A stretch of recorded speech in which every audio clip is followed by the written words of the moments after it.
বুলি আশা কৰোঁ।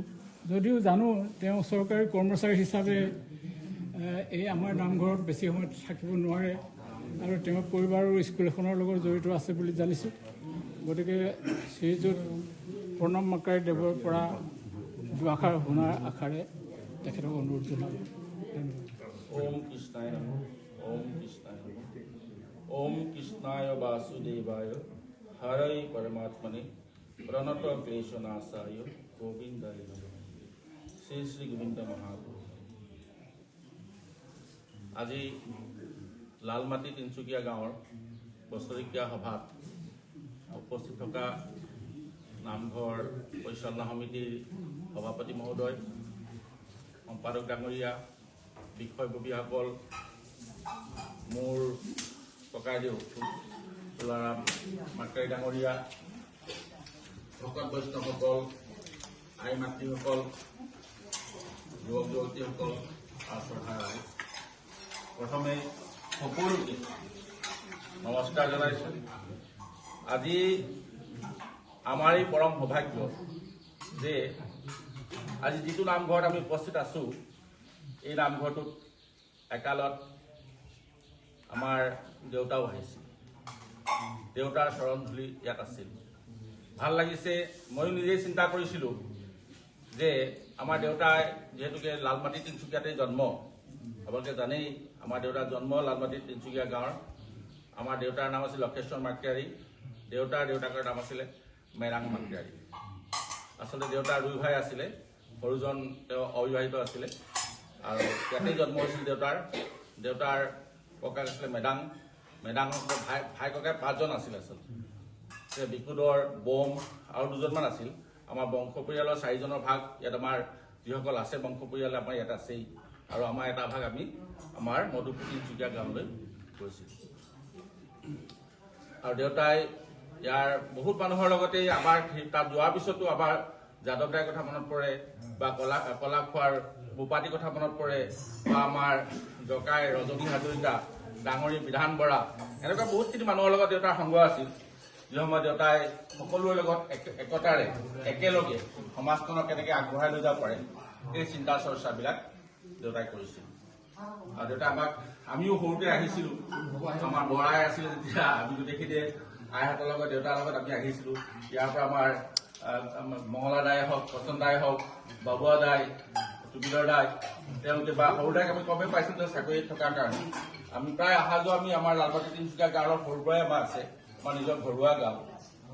আৰু আমাৰ প্ৰহ্লাদ দাইহঁতক পাইছোঁৱেই, আমাৰ যেনেকৈ ক্ষান্ত প্ৰহ্লাদ দাই ল'ৰা ক্ষান্ত মাকাৰী, তেনেকৈ আমাৰ গোটেই ঘৰুৱা এটা মানে আমাৰ লালমাটি তিনিচুকীয়া বুলি ক'লে আমাৰ নিজৰ গাঁও, নিজৰ ঘৰ, নিজৰ পৰিয়াল, ইয়াতে গোটেই গাঁওখনেই আমাৰ নিজৰ।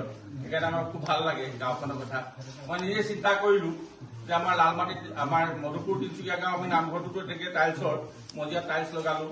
তাৰপিছত আমাৰ পাৱলিগুৰি নামঘৰটোতো আমি লগালোঁ। আমাৰ নেপালী গাঁৱত থকা কিছুমান মন মন্দিৰত আমি কাম কৰিলোঁ সম্পূৰ্ণ কেন্দ্ৰ বিদ্যালয়ৰ ফালৰ পৰা। মই চিন্তা কৰিলোঁ যে মই আমাৰ তিনিচুকীয়া গাঁৱতো কিবা এটা কৰোঁ। সেই হেঁপাহতে মই ক্ষান্তক এদিন আমাৰ নেত্ৰৰাজ খোৱাৰ আগত লগ পাইছিলোঁ। লগ পাওঁতে তেখেতক ক'লোঁ যে মোৰ এটা ইচ্ছা আছে যে আমাৰ লালমাটি তিনিচুকীয়া গাঁৱৰ নামঘৰটো অকণমান কিবা এটা মই মানে সেৱা আগবঢ়াব পাৰোঁ নেকি। বহুতো ক্ষান্তই আহি পইচা আহা বুলি ক'লে। তেখেতসকলেও আমাক মানে এইটো মানে গৃহীত কৰিলে যে হয়, নামঘৰটোত আমাৰ আপুনি এইখন কাম কৰিব পাৰে। আমাৰে সৌভাগ্য, আমাক সম্বৰ্ধনা জনাইছে। আচলতে আপোনালোকে প্ৰয়োজন নাই, মোৰ সেৱা কৰিবলৈ পালোঁ আপোনালোকক, এইটোতেই মোৰ বহুত ধন্য। আমি নামঘৰবিলাকত আমাৰ সামাজিক, সাংস্কৃতিক, আধ্যাত্মিক, আমাক এই গোটেই বস্তুটো আমাৰ নামঘৰতেই পোৱা যায়। আমি সমাজখন একতা হৈ থকাৰ আমাৰ মূল থলী হৈছে নামঘৰ। ইয়াতে আমাৰ আগতে কিমান আমাৰ সোণোৱাল গাঁওবিলাকত সাধাৰণতে আগতে কাজিয়া পেচাল হ'লে আজিলৈকে বোলো পুলিচৰ থানাত ৰেজিষ্টাৰ নাই, নামঘৰতেই বিচাৰ হয়, গাঁৱতেই বিচাৰ হয়। বহুত কেছ কেটাল আমাৰ বহুত কম সোণোৱাল মানুহবিলাকত। আমাৰ মানুহবিলাক বহুত উদাৰ, বহুত সমাজখী আৰু সাংস্কৃতিকভাৱে যিহেতু আমাৰ আজি আমাৰ গায়ন বায়নৰ ক্ষেত্ৰত আমাৰ মানিক মাকাৰীৰ কথা আমিতো মনত পেলাবই লাগিব আগৰ। তেখেতে আমাৰ গাঁওবিলাকত গ'লে সদায় আমি জানো যে বিলম্বলৈ আহিলে আমাৰ দৰাইদেউ মানিক মাকাৰী আহিছে, যেতিয়া মনত আছে আমাৰ কথাবিলাক। এই যিটো একতা, যিটো এটা সমন্বয় আমাক বান্ধি ৰাখিছে আমাৰ গাঁওবিলাকৰ প্ৰতি, মানুহবিলাকৰ প্ৰতি আমি সদায় একতাৰে থাকিব লাগে। আমাৰ জাতিটো আমি কেতিয়া নৱ বৈষ্ণৱ ধৰ্মলৈ আহিম? আমাৰ ইয়াৰ আগতে আমাৰ গুৰু আছিলে গজাই গুৰু, সোণোৱালসকল, বুঢ়া বুঢ়ী, কেঁচাই খেতি এইবিলাকত পূজাৰী আছিলে আচলতে। 1694 চনত যেতিয়া আমাৰ আউনীআটী দ্বিতীয় অধিকাৰ কেশৱদেৱ গোস্বামী আহোম ৰজা গদাপাণিৰ যেতিয়া তেওঁ এটা দণ্ড পাইছিলে যে তুমি কলীয়াপানী যাব লাগিব, আউনীআটী সত্ৰৰ দ্বিতীয় অধিকাৰ কেশৱদেৱ গোস্বামী তেওঁ শদিয়া মানে কলীয়াপানী গৈছিল, তেতিয়া শদিয়া দিছিলে। তাত গৈ কেশৱদেৱ গোস্বামীয়ে আমাৰ গজাই গুৰুক লগ পাইছিল। গজাই গুৰুৱে আৰু আমাৰ আউনীআটী অধিকাৰ দুয়োজনৰ ভিতৰত বাৰ্তালাপ হ'ল। গজাই গুৰু আমাৰ ইমানেই শক্তিশালী আছিলে, তেওঁ শৰীৰটো পৃথিৱীত থৈ পিনে স্বৰ্গলৈ যাব পাৰিছিলে। আমাৰ গজাই গুৰু সম্ভৱতঃ এতিয়া আমাৰ কিছুমান সোণোৱাল গাঁৱত এতিয়াও আছে যে আমাৰ মানে গজাই গুৰু কেনেকে জীয়াই জীয়াই জ্বলাই দিয়া হ'ল, এনেকুৱা ঠাই এটা এতিয়াও আছে। তেতিয়া কেশৱদেৱ গোস্বামী আৰু আমাৰ গজাই গুৰুৰ মাজত আলোচনা হ'ল। তেতিয়া কেশৱদেৱ গোস্বামী কৈছিলে যে আপোনাৰ পন্থাটো বেয়া নহয়, মানুহবিলাক সংস্কাৰিত হ'ব, শুদ্ধ নীতি নিয়মেই আছে আপোনালোকৰ, ইয়াতে সুখাদ্য খোৱাৰ কথা আছে, সুবাক্য কোৱাৰ কথা আছে।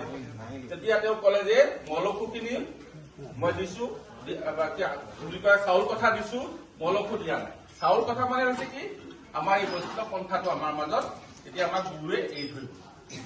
মলসুখিনি মানে আমাৰ যিখিনি নীতি নিয়ম কছাৰী মানুহখিনি এতিয়াও আমাৰ গাঁৱত কৰি থাকে। যেনেকে আমাৰ বাৰী চুকতে এতিয়াও মৃতকক দিয়াৰ নিয়ম আছে, বা ডাঙৰ মানে কি আমাৰ গৰখীয়া সকাম কৰাৰ নিয়ম আছে, আপেশ্বৰী সকাম কৰাৰ নিয়ম আছে। এইখিনি আমাৰ পূৰ্বৰ হয়। আমাৰ সোণোৱালসকলে এইটো বহুত আগৰ পৰা, প্ৰথম বা দ্বিতীয় শতিকা দিনৰ পৰা আমাৰ ধৰি অহা হয়। এই তেতিয়াৰ পৰা আমাৰ মানুহবিলাকে এই আমাৰ এইবিলাক মানে বৈষ্ণৱ ধৰ্মৰ মাৰ্গত আহিছে আৰু আমাৰ নামঘৰ সৃষ্টি হৈছে। আৰু নামঘৰ আমাৰ সৌভাগ্য।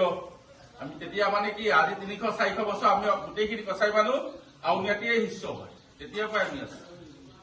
আজি আমাৰো সৌভাগ্য হ'ল যে আজি বৰ্তমানৰ যিজন 16 নম্বৰ অধিকাৰ ডক্টৰ শ্ৰী শ্ৰী পীতাম্বৰদেৱ গোস্বামী, তেখেতক একেবাৰে ওচৰৰ পৰা পোৱাৰ এটা সুযোগ পালো, সান্নিধ্য পালো। সম্ভৱতঃ দেউতা মাৰে কৃপা, দেউতা মাৰ সম্বন্ধে উদাৰতা, দেউতা মাহঁতৰ যি ভক্তি, যি সত্যতা, তাৰ কাৰণে সম্ভৱতঃ আমাক গুৰুজনাই একেবাৰে ওচৰতে পোৱাৰ সুবিধা পালো। যিজন গুৰুজনাই সদায় মানুহবিলাকৰ কেনেকে কল্যাণ হয়, কেনেকে ভাল হয়, মানুহবিলাক কেনেকে ভাল হৈ থাকে, ভাল খাদ্য খায়, ভাল কথা বতৰা পাতে, ভাল উপাৰ্জন কৰে, এই কথাবিলাক সদায় আমাৰ গুৰুজনাই কৈ থাকে। ভাল লাগিল আজি আহিলো আপোনালোকৰ ওচৰলৈ, আপোনালোকে আশীৰ্বাদ দিলে। আচলতে মই নিজেই আমি ধন্য, আমাৰ লক্ষেশ্বৰ মাৰ্কেট পৰিয়ালটো আমি ধন্য যে আমি এই নামঘৰ ভাগত কিবা এটা সেৱা কৰিবলৈ পালো। আপোনালোকক বহুত বেছিকে কথা নকওঁ, কাৰণ কি আপোনালোকৰ নামঘৰৰ কাম আছে, যিখিনি পাৰো মই কলো। আৰু সকলোৰে ওচৰত প্ৰাৰ্থনা জনাইছো, ভাল হওক, ভগৱানক প্ৰাৰ্থনা জনাইছো যে আপোনালোকৰ যেন সকলোৰে মংগল হয়, ভাল হয়। এইখিনিকে কৈ মোৰ বক্তব্য সামৰিছো।